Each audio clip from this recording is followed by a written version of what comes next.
Hi everyone. Under the prestigious banner of ICCS Institute for Comprehensive, Creative and Specific Computer Education, I am Rajesh Batra. Welcome you to the Skill Development Program. The topic of the day is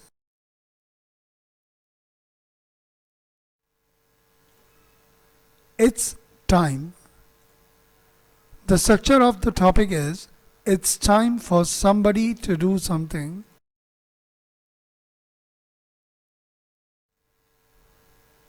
It's time for somebody to do something. Structure suggests to speak like this: it's time to go home, which means अरे भाई घर चलने का वक्त हो गया है. It's time for us to go home. हम इस बात को ऐसे भी बोल सकते हैं, अरे भाई हमारे घर चलने का वक्त हो गया है. हिंदी में आप इसको जैसे भी बोलें, इंग्लिश में इसी बात को कहने के ये दो अलग अलग तरीके हैं और इन दोनों का मतलब एक ही है. आप जैसा चाहें वैसा यूज़ कर सकते हैं. लेकिन अगर आप ये कहते हैं after a whole day of work I am very tired, या सारा दिन काम करने के बाद मैं थक चुका हूँ, it's time we went home, तो इसका क्या मतलब होगा? यहाँ देख रहे हैं आप, हमने यहाँ it's time we go home नहीं लिखा, it's time we went home लिखा है. वेंट वर्ब का पास्ट फॉर्म है, second form of the verb. आइए इसको जानते हैं कि ऐसा क्यों है. द फैक्ट इज दैट, सच ये है that you are very tired for you have been working all the day long. बात यह है कि आप बहुत थके हुए हैं क्योंकि आप सारा दिन काम करके आए हैं. Now you are thinking about a moment in the past just before you started to have been feeling tired. अब आप पास के उस क्षण के बारे में सोच रहे हैं जब आपको अभी थकान होनी शुरू नहीं हुई थी, और the moment you were less tired, या आप थोड़ा कम थके हुए थे. If you had stopped at the moment you would not have been feeling tired and not being so tired now as well. अगर आपने उसी वक्त काम करना बंद कर दिया होता तो शायद आपको उतनी थकान ना होती और शायद इस वक्त भी आप थके हुए नहीं होते. You are sorry for not having stopped working and gone home at that time. अब आपको अफसोस हो रहा है कि आपने उस वक्त काम करना क्यों बंद नहीं किया और घर क्यों नहीं गए. You are thinking about an unreal pass. अब आप एक अनरियल पास के बारे में सोच रहे हैं, एक पास के बारे में, ऐसे पास के बारे में सोच रहे हैं जो हुआ ही नहीं. It means you are imagining the situation. आप एक पास की एक जो घटना थी उसकी कल्पना मात्र कर रहे हैं.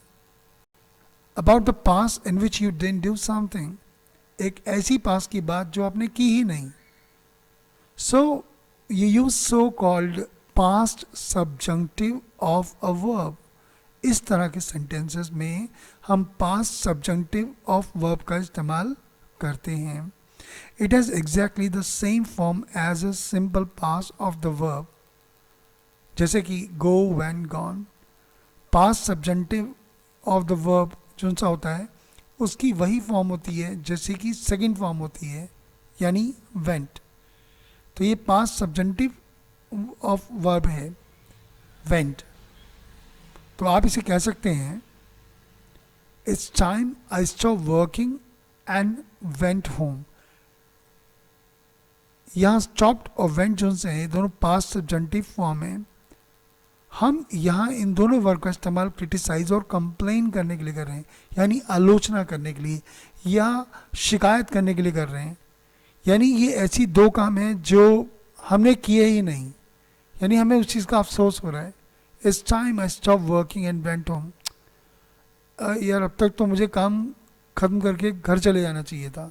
इट मीन्स कि मैंने ऐसा किया नहीं, मुझे इस बात का अफसोस हो रहा है.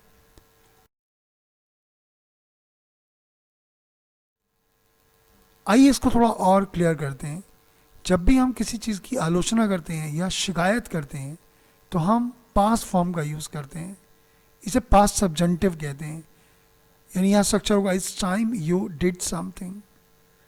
यहाँ इट्स टाइम के बाद सब्जेक्ट कुछ भी, he she it I we you they, and did यानी past form of the verb जिसे हम पास्ट सब्जेंटिव कह रहे हैं।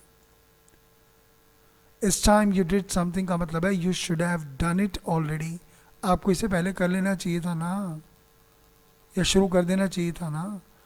We often use this structure to criticise और टू कंप्लेन, हम अक्सर इस स्ट्रक्चर का इस्तेमाल शिकायत करने के लिए, आलोचना करने के लिए करते हैं। It's 10 o'clock and he is still in bed, अरे 10 बजे हैं, ये महाशय अभी भी बेड में सो रहे हैं। It's time he get up, it's time he got up, अरे अब तक तो इसे उठ जाना चाहिए भाई। We have use past that is got not gets up, या हमने पास्ट का इस्तेमाल किया है ना कि पास्ट प्रेजेंट का।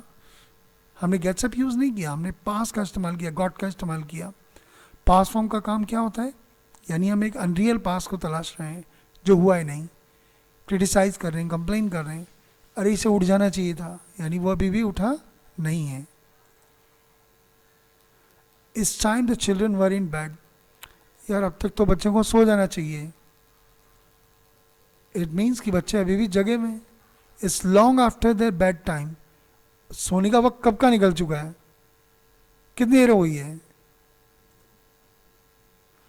The windows are very dirty, खिड़कियां बहुत ही गंदी हुई पड़ी हैं।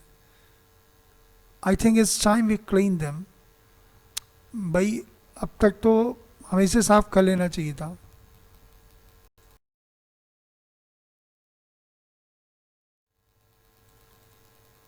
To make the criticism more stronger, अगर हम आलोचना को थोड़ा और तीखा करना चाह रहे हैं तब हमें दो स्ट्रक्चर का इस्तेमाल करना होता है। ये होता है इट्स अबाउट टाइम और it's high time.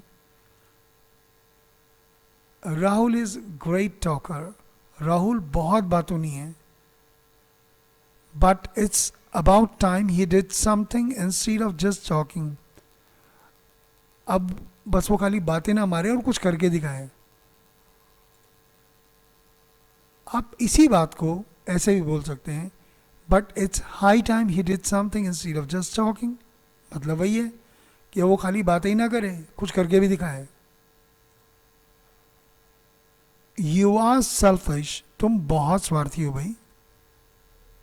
It's about time you realise that you are not the most important person in the world, बेटे वक्त आ गया है कि बंदे बन जाओ, तुम भगवान नहीं हो।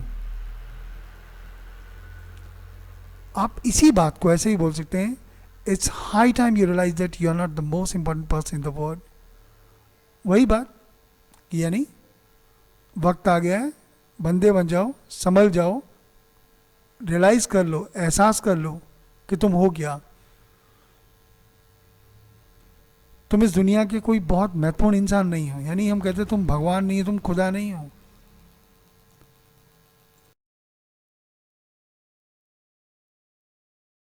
The topic is over and thanks for being with me. Have a nice day.